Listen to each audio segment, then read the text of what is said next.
संध्याकाळी देवपूजा वगैरे झाली, देवाचा दिवा लावला, उदबत्ती लावली आणि त्यानंतर म्हटलं आता स्वयंपाक काय करावा. तर माझ्या मैत्रिणीने अळूची पानं दिली होती, म्हटलं चला. आणि ती पण गावरान पानं होती, खूप छान पानं होती.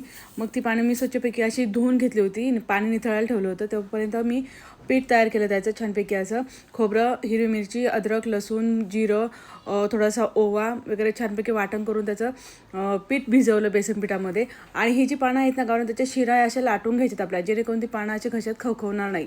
ते पानं वगैरे सगळी स्वच्छ करून त्याच्यावरती शिरा अशा लाटून घेऊन असं पीठ लावायचं त्याला. आपण दोन्ही बाजूनी पानं टाकायची आहेत. मग ते दोन्ही बाजूनी पाणी टाकलं की त्याची अशी रोल होतो, तो छान होतो. म्हणून मी आता हे सगळे पाण्याचे रोल वगैरे करून घेतलेले आहेत. आणि एका बाजूला पातेल्यामध्ये पाणी गरम करायला ठेवलं, त्याच्यावरती झाकण ठेवून ते एक आपल्याला वाफ काढून घ्यायची आहे शिजस्तोपर्यंत. आता इथं आपली वळवळी छानपैकी शिजलेली आहे, हे पाहू शकता.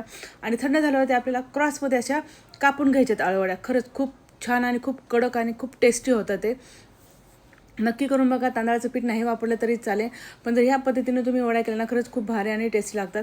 ते अशा क्रॉसमध्ये काटून घेतल्या ना वड्या, तर त्या दिसायलाही छान दिसतात आणि खायलाही खूप आवडतात. तर एका बाजूला मी कढईमध्ये तेल तापत ठेवलं होतं आणि त्याच्यावरती मस्तपैकी अशा कुरकुरीत अशा ह्या वड्या तळून घेतलेल्या आहेत. त्या तुम्ही डीप फ्राय करू शकता किंवा शॅडो फ्राय करू शकता. जसं जर तेलकट जास्त खात नसाल तर तुम्ही शॅडो फ्राय करू शकता. तर मी इथं तळून घेतलं होतं, कारण मुलांना तळलेलं जास्त आवडतं म्हणून थोडंसं तळून घेतलं होतं. वड्या खरंच खूप छान टेस्टी झाल्या होत्या. हे पहा, कलरही एक नंबर आला होता. आणि त्याच्यामध्ये तीळ टाकल्यामुळे त्याची टेस्ट अजूनच वाढली होती. थंडीच्या दिवसात तीळ खातात असं म्हणतात.